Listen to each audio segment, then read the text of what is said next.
It's amazing, isn't it? Like, how we learn. I mean, we've come such a long way from, like, textbooks to tablets, and now people are talking about, like, strapping these whole virtual worlds to our faces. It kind of makes you stop and think about, like, what really works when it comes to these, new educational technologies. You know what I mean? Like, Yeah. what actually makes a difference? What helps us learn better and remember things longer? You're hitting on the core of what we're going to delve into today. Yeah. We're going deep, a real deep dive into the world of VR in education, immersive virtual reality, specifically, like you said, those head-mounted displays, HMDs. We're going to compare them to, good old-fashioned 2D video and see what the research says. Right, exactly. And we've got this super interesting study to look at today. It looked at how middle schoolers, kids, learn about climate change, which is like a huge topic, obviously. Yeah. And they did it through, get this, a virtual field trip to Greenland. It's wild. It is pretty cool. And they split the students into two groups. Half of them got to experience this trip using an HMD, the head-mounted display for that immersive experience. The other half watched the same exact content, but just as a regular 2D video on a screen. So we're talking about a pretty direct comparison here. A real head-to-head, huh? So for everyone listening, what we're going to try and figure out today is, are there any real advantages to using this immersive VR stuff for learning? We'll break down what this study found and, try to understand the underlying reasons why one approach might be better than the other. Get ready for some serious aha moments. Totally. This is like getting a crash course in cutting-edge educational tech. And trust me, some of the stuff we're going to talk about is pretty surprising. So let's set the scene a bit. Oh, yeah, let's do it. Imagine you're Anna. You're a geography teacher, middle school, and you're running this 6-lesson program on climate change. It's what they call an inquiry-based science learning IBSL intervention. Basically, it means the students are actively asking questions and, figuring things out for themselves. And as part of this program, there's this awesome virtual trip to Greenland where the students get to role play as like a research team. Pretty cool, right? Oh, that's so cool. I wish I had stuff like that when I was in school. So wait, did you say there were two versions of this virtual trip? Yeah, exactly. There's one version using a 3D video that you watch with those head-mounted displays. That's the high immersion approach, right? And then there's the other one, which uses the same video, but it's just shown in 2D on a regular screen. That's the lower immersion option. You see, Anna's school just got all these new HMDs, and she's trying to figure out if they're actually worth it. Like, are they really better for learning than just using, a regular video? Or is it all just hype? Yeah, I bet a lot of teachers are wondering the same thing. It's like, is this the future of education or just, a fancy new toy? Right. And to really get into it, we got to be clear about this important difference between immersion and presence. They kind of sound similar, but they're totally different things. Okay, yeah, break it down for us. What's the difference? Okay, so immersion is all about the technology itself. It's like, how wide the field of view is on the display, or how good the visual and audio quality is, or whether the display tracks your head movements, that kind of thing.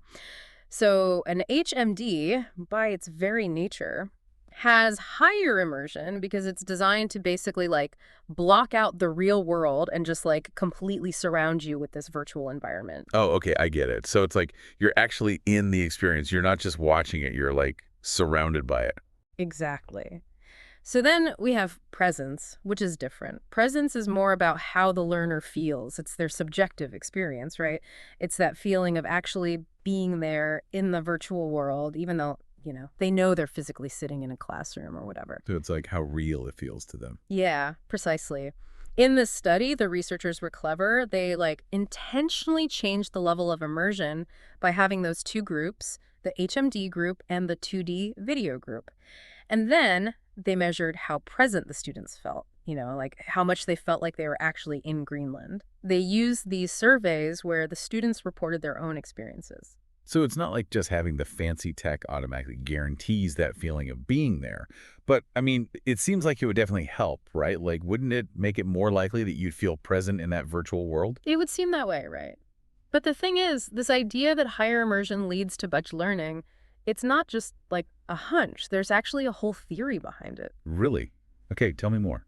I'm intrigued. It's called the immersion principle in multimedia learning. Basically, it says that immersive virtual environments can lead to better learning, but, and this is a big but, only when they're designed well and use good instructional design, It's not just about the tech itself. No, I see. So it's like you can't just throw someone into a VR world and expect them to magically learn everything. The learning activity itself needs to be good, too. Yeah. It has to be designed in a way that actually teaches people stuff. Exactly. And the researchers in the study, they were really interested in two main questions. First, does this higher level of immersion actually lead to better learning? And second, if it does, like how and why does that happen? What are the actual mechanisms, the things going on in the brain that explain it? Yeah, that makes sense. Yeah. So to answer those questions, they did more than just like ask a few students what they thought, right? They did a whole, like a real scientific study. Oh, yeah, for sure. They had 102 middle school students, all between 13 and 16 years old, from 4 different schools. And they randomly assigned these students to either the HMD group or the 2D video group.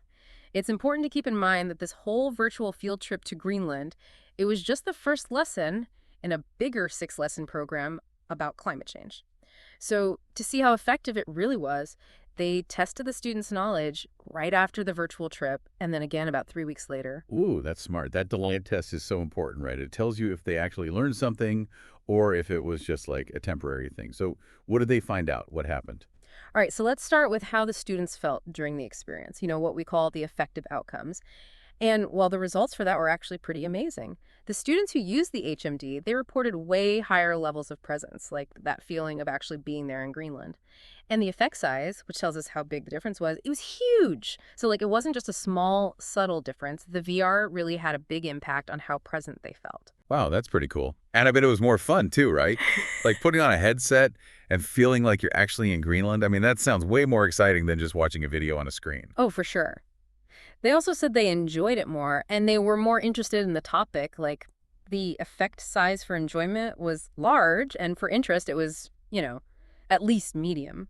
So it seems like, yeah, the HMD definitely made the experience more immersive and enjoyable.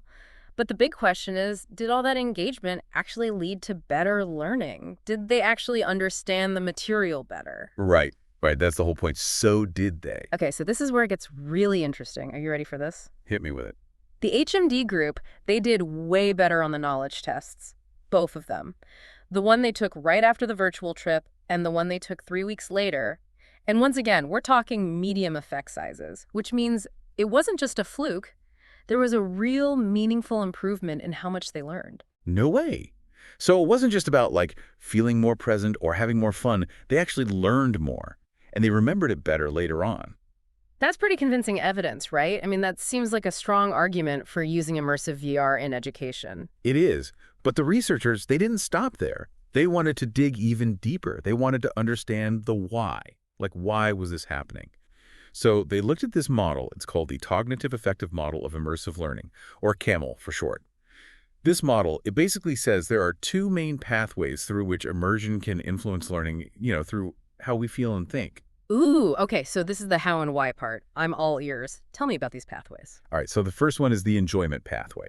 The idea is that, like higher immersion, it leads to a stronger feeling of presence, right, like we talked about.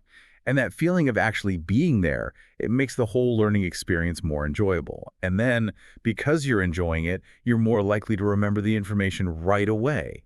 And that helps you remember it later on, too. Ah, okay, so it's like a domino effect, right? Better tech makes you feel more present, which makes learning more fun, which makes you remember things better. I like it. Exactly. And then there's the second pathway, which is the interest pathway. This one also starts with higher immersion leading to greater presence. But here's the difference. Instead of leading to enjoyment, this pathway, it sparks a deeper interest in the topic itself. And guess what? That increased interest, it's linked to better long-term memory. Ooh, that makes sense. So enjoyment is like a boost for short-term learning, and interest keeps you engaged in the long run. Like enjoyment helps you get it right away, and interest makes it stick with you. You got it. And the cool thing is, the study actually found evidence for both of these pathways. They found that enjoyment was a really strong predictor of how well students did on the immediate post-test. The one they took right after the virtual trip, but it wasn't as important for the delayed post-test. And then, guess what? The opposite was true for interest. Interest was a strong predictor of how well they did on the delayed post-test, but not the immediate one. Wow, that is so fascinating. So it really seems like these 2 feelings, enjoyment and interest, they play totally different roles in the learning process, especially when you're using immersive media. Like the initial excitement and fun, that might be what helps you learn something right away. But then It's that deeper interest that makes you remember it weeks or months later. That's a really important distinction, don't you think? Absolutely. It shows that the power of VR, it's not just about making learning fun in the moment. It can actually create this lasting interest that leads to, deeper, more meaningful learning. So the big question now is, what does all this mean for teachers like Anna? Or really anyone who's thinking about using VR in education? Like, what are the practical takeaways here? Well, I think the biggest takeaway is that HMDs have huge potential for creating really engaging and effective introductory lessons, like that first lesson in a new topic. That initial immersive experience, it can get students excited in the short term, but more importantly, it can spark that long-term interest in the subject matter. Yeah. It's like, imagine trying to teach kids about glaciers, right? If you just use a textbook, it might be kind of boring. But if you can actually transport them to a glacier in Greenland using VR, suddenly it's real. They can experience it firsthand in a way that's just not possible with, traditional methods. Precisely. It opens up all these possibilities for experiential learning that you just can't get any other way. But, we also have to be realistic. There are some practical challenges to using HMDs in classrooms. Like, they can be expensive, and there's the whole logistics of managing the equipment, making sure they're charged and working properly. And, of course, we got to make sure all students have equal access to the technology, which can be tricky. Right, right. It's definitely not as simple as just, buying a bunch of headsets and calling it a day. Yeah. There's a lot to think about. But it seems like the potential benefits, in terms of student engagement and long-term learning, those benefits might be big enough to outweigh the challenges. And who knows? Maybe as the technology keeps improving, some of those challenges will become less of an issue. I hope so. It would be great to see wider adoption as VR becomes more affordable and user-friendly. Now, it's important to remember that no single study can answer all the questions, and there are always limitations to keep in mind, Oh, yeah, for sure. What are some of the limitations we should keep in mind about this study? Well, one thing is that in this study, the HMD experience naturally included a level of interactivity. The students could move their heads around to look at the whole 360-degree environment. But the 2D video, that was just passive, so it makes you wonder, could it be that the ability to, look around in the VR world, could that have been the main reason why they learned better, rather than the feeling of immersion itself? It's tough to say for sure if those two things are totally separate. So future research, it really needs to try and tease those factors apart. Like maybe they could add some interactive elements to the video condition too, and then compare that to the VR. I see what you mean. You want to isolate the specific thing that's causing the effect. Makes sense. So what else do we need to be careful about when interpreting these findings? Another thing is that the virtual field trip, it was pretty short. It was less than 10 minutes long, which is amazing that they found lasting effects, even with such a short experience. But it does make you wonder, would we see the same benefits with longer or different types of virtual field trips? Like, what if it was an hour-long VR experience or a week-long one? Would it still be as effective? We don't really know yet. Yeah, true, true. And this study, it was just with middle schoolers, right? It would be interesting to see if the results hold up with different age groups. Like, would it work the same way with younger kids or adults? And also, this study was done in a specific European country, so it would be interesting to see how it plays out in different cultures in different parts of the world. Exactly. Different ages learn differently, and different cultures might have different perspectives on, things like climate change, for example.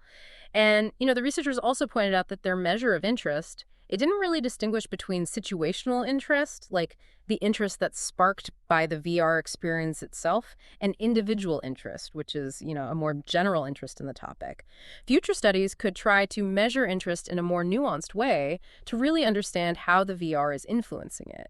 And then there's the question of effort. Like, did the VR actually motivate the students to put more effort into the rest of the climate change program? We don't know that from this study. So many interesting questions. There's so much more to learn about this stuff. It seems like we're just scratching the surface, really. We are. There are so many possibilities. Like, how does having an individual VR experience compare to doing it collaboratively with a group? And how does VR compare to other ways of learning, like, going on a real field trip or reading a good book? And then there are all these other factors that might be important, like how much mental effort the VR experience requires, or the student's ability to, self-regulate their learning in a virtual environment, or even their spatial skills, like how good they are at visualizing things in 3D space. We could be talking about this stuff for hours. I know, right? It's like a whole new world of research. But okay, let's bring it back to our listeners for a sec. If we had to summarize everything we've talked about today, what would you say is the key takeaway about immersive VR and learning? I would say this.